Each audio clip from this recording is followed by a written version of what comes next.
There's a form, somewhere in a hospital in southeastern Ohio, filled out by hand or typed into a system, is an intake form from the day Elizabeth Siders, then Elizabeth Russell, first became a mother. She was 15 years old, and somewhere on that form, or, in the chart notes that would have accompanied it, is a space where a nurse or a social worker was supposed to ask a question. I don't know what that question looked like exactly. Every hospital phrases it a little differently, but the substance of it is always roughly the same. Is this patient safe? Is there anything happening in this young person's life that we, as mandated reporters under Ohio law, are required to flag? What I keep coming back to is this. That question, if it was ever actually asked, apparently didn't lead anywhere. Because 2 months after her wedding in March of 2008, Elizabeth became a mother for the first time. And that was the first of what would eventually become 16 individuals born into that household over the next 17 years. At some point down that line, we don't know exactly when, because none of this has been made fully public, she returned to a hospital again and again. Every single one of those visits, according to Ohio law, someone in that building was legally required to ask certain questions if anything about her situation raised concern. I want to spend this video on that specific gap, not the marriage certificate. I've covered that. Not the judge in West Virginia who signed off on it. I've covered that too. This is about what happened after. About the institution that had the most repeated, most direct, most clinically intimate access to Elizabeth Siders over nearly 2 decades, and what that institution apparently did, or didn't do, with that access. Let me start with something that Angenette Levy, an investigative reporter who has been covering this case closely for Law and Crime, said recently, because I think she asked the exact question that's been sitting under the surface of this entire story. She raised it directly. When Elizabeth went into that hospital the very first time, were any questions asked? Any at all? Not questions about her medical readiness for labor. Those presumably happened, because that's basic clinical care. She meant something different. The question of how someone that young ended up in that situation in the first place. Whether anyone in that hospital, looking at a patient who was legally still a child under Ohio law, paused and asked what circumstances had led her there. Levy pointed out something specific about how hospitals are structured that I think a lot of people don't fully understand. Hospital staff are mandatory reporters. That's not an informal expectation. It's a legal obligation under Ohio Revised Code. Doctors, nurses, and other healthcare professionals who have reasonable cause to suspect that a minor is being abused or is at risk are required by law to report it. And most hospitals of any real size also employ social workers specifically for situations like this. Professionals whose entire job is to notice when something about a patient's circumstances doesn't add up, and to ask questions in a way that's supportive rather than accusatory. Levy described it almost gently. You can ask, "Do you guys need some help? This is happening again, and you're still very young," without it needing to feel intrusive or hostile. That's literally what the role exists to do. So, the question isn't whether the mechanism existed. It did. Ohio has mandatory reporting laws. Hospitals have social workers. The infrastructure to catch exactly this kind of situation has existed the entire time Elizabeth Siders was interacting with that state's medical system. The question is whether anyone actually used it. And based on everything that's publicly known about how this family existed, almost entirely outside of institutional visibility for nearly 2 decades, the honest answer right now is, we don't know. Nobody has confirmed it either way, which is, in itself, kind of the point. Now, I want to walk through the piece of this case that I think actually gives us the clearest, most concrete evidence of institutional failure. Not speculation about hospital visits we can't verify, but an actual court document with an actual date, with actual language on it that shows exactly how a different system, the school system, encountered this family directly and what happened next. October 19th, 2021, Gallia County, Ohio, about an hour south of Vinton County, where this family would eventually be found. A complaint is filed against Gary Siders Jr. and Elizabeth Siders. The language in that filing is precise, and I want to read part of it to you exactly as it's written, because I think the specificity matters. The child has been absent from school without legitimate excuse for the entire 2021 to 2022 academic year to present, an amount in excess of 72 hours for the school year, and as such is thereby a habitual truant.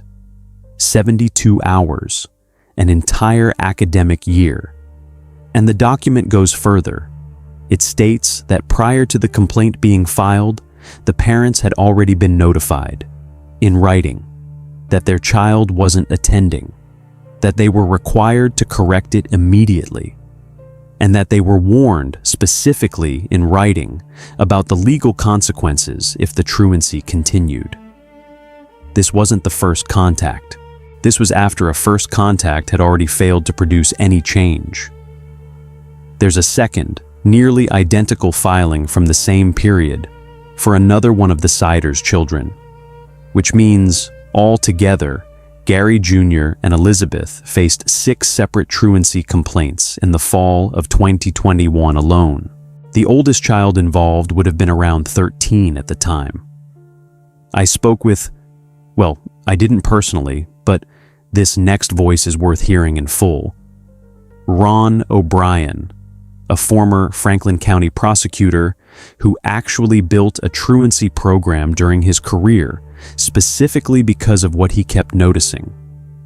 He said something that struck me as genuinely important context for understanding why truancy cases matter so much more than the word truancy makes them sound. He said that when he looked at kids who were 15, 16, 17 years old and being tried as adults for serious crimes, robbery, burglary, even homicide, their very first contact with the court system, in case after case, wasn't the crime itself. It was a truancy charge, years earlier. A warning sign that, if it had been caught and addressed at the time, might have changed the entire trajectory that followed. That's why Ohio takes truancy seriously enough to have actual legal processes around it. A truancy officer is required to attempt contact with the parents. If that contact fails, and this is the part that applies directly to what happened with the Siders family, the case can escalate. Parents whose children are determined to be habitually truant can face fines, or in more serious cases, child neglect charges. So, here's what happened next in the Siders case specifically, and I think this is the detail that deserves the most attention, because it's not speculation, it's documented. By January of 2022, just 3 months after those truancy complaints were filed, Elizabeth Siders had gone missing from the court's perspective. Not missing in the sense of a disappearance investigation. Missing in the much quieter, much more procedural sense that the system simply lost track of where she was. There's a second court document filed January 7th, 2022, and I want to read this one to you as well, because the language is almost unsettling in how administrative it sounds, given what we now know. The court finds that Elizabeth Siders is unable to be served, and the whereabouts of Elizabeth Siders are unknown to the court. Therefore, it is hereby the order of the court that the above matter be terminated until the availability of Elizabeth Siders.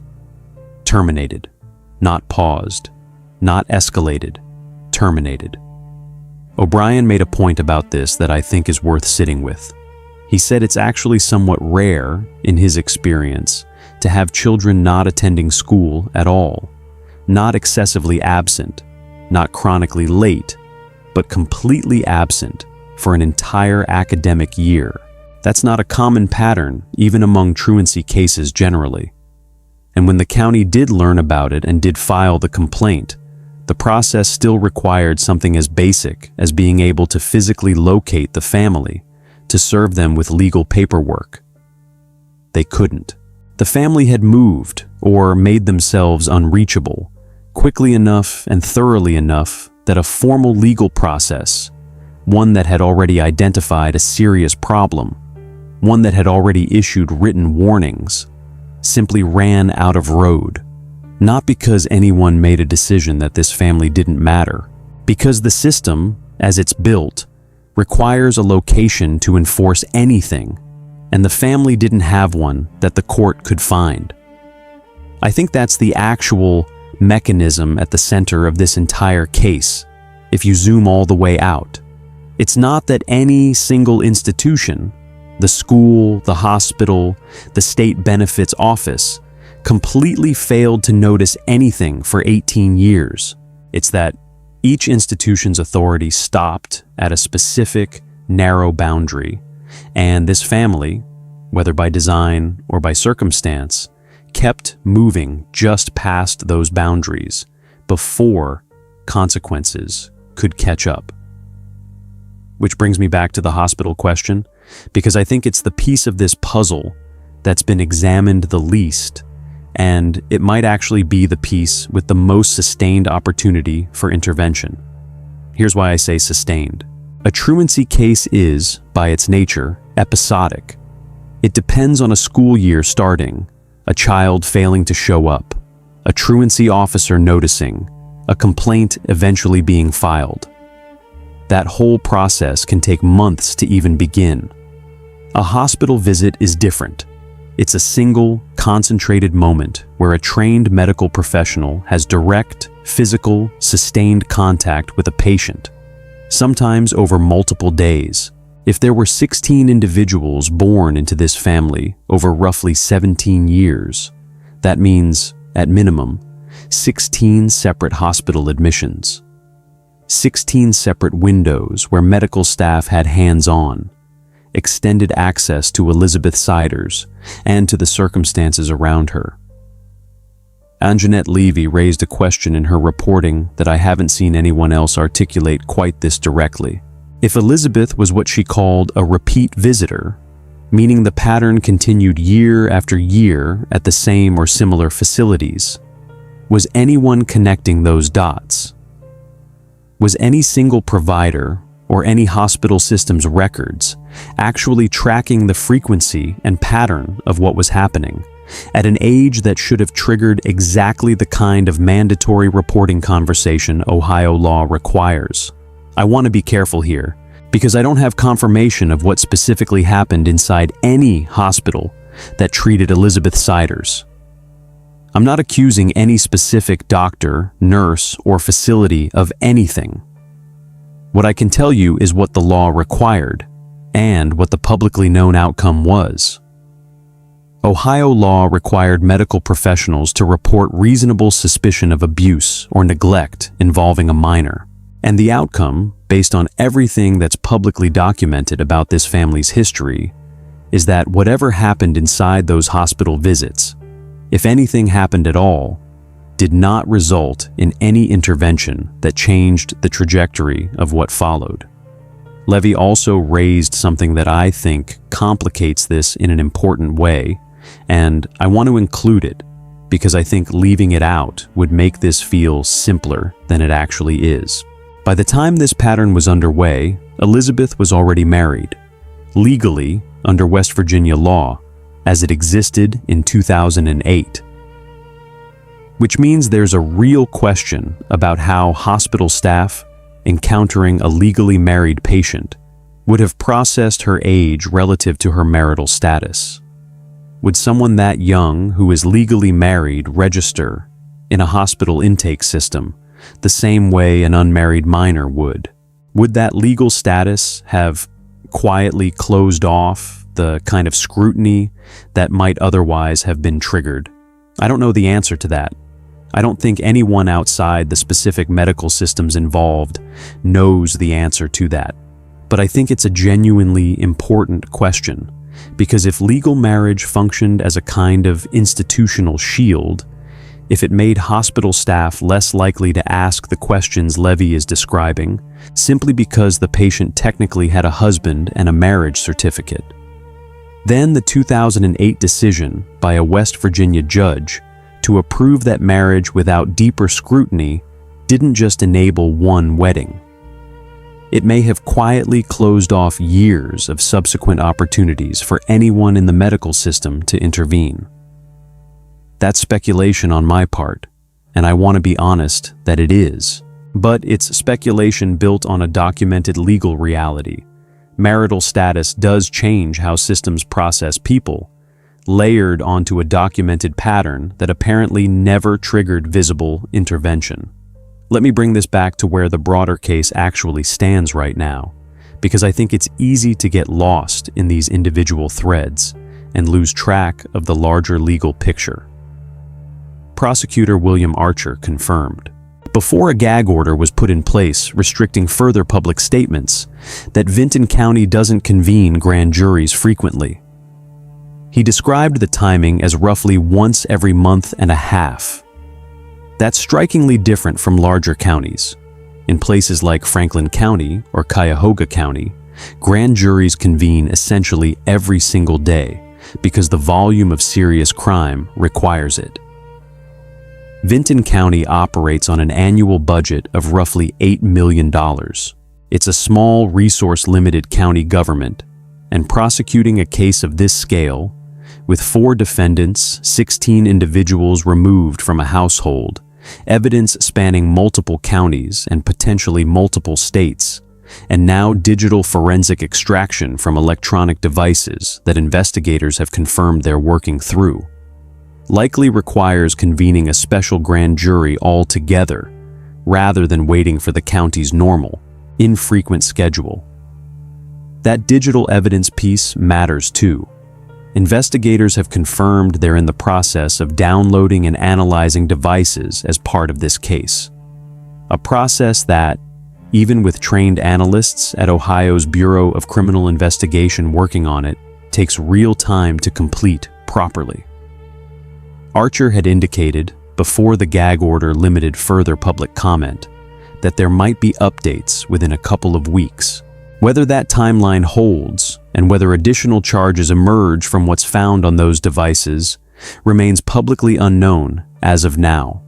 All 4 defendants, Gary Siders Sr., Christina Siders, Gary Siders Jr., and Elizabeth Siders, have pleaded not guilty. They remain presumed innocent unless and until a court determines otherwise. The grand jury has not yet convened. No indictment has been issued. I want to end with something that I think gets lost in a case this large, with this many separate threads pulling in different directions. The marriage certificate, the truancy documents, the competency evaluations, the bond motions, the gag orders, and now this question about hospitals and mandatory reporting that may never be fully answered publicly. Elizabeth Siders, as a minor, entered a hospital system that would go on to interact with her repeatedly over the years that followed. And at every single one of those visits, Ohio law placed an obligation on the people in that room, not a suggestion, an obligation, to ask certain questions if anything looked wrong. We don't know if those questions were asked. We don't know what the answers were, if they were. What we do know is that whatever happened in those rooms didn't stop what continued to happen outside of them for years, across multiple counties, until a warrant meant for something else entirely brought all of it into public view on June 30th. The truancy documents show us exactly what institutional failure looks like when we can actually see it written down. A warning issued ignored, escalated, and then quietly closed because the family couldn't be found. The hospital question shows us something different. Not a documented failure we can point to and read the exact language of. A gap. A silence where documentation should exist, and where, as of now, none has been made public. Those 16 individuals are in care now, receiving support. That process is ongoing, and it will take time, the way recovery from something like this always does. But I keep thinking about that first hospital visit, and whatever question was or wasn't asked in that room set a pattern that, as far as the public record shows, was never interrupted for the better part of 2 decades. If you want to follow this case as the digital evidence review continues and the grand jury process moves forward, subscribe to Crime Uncovered.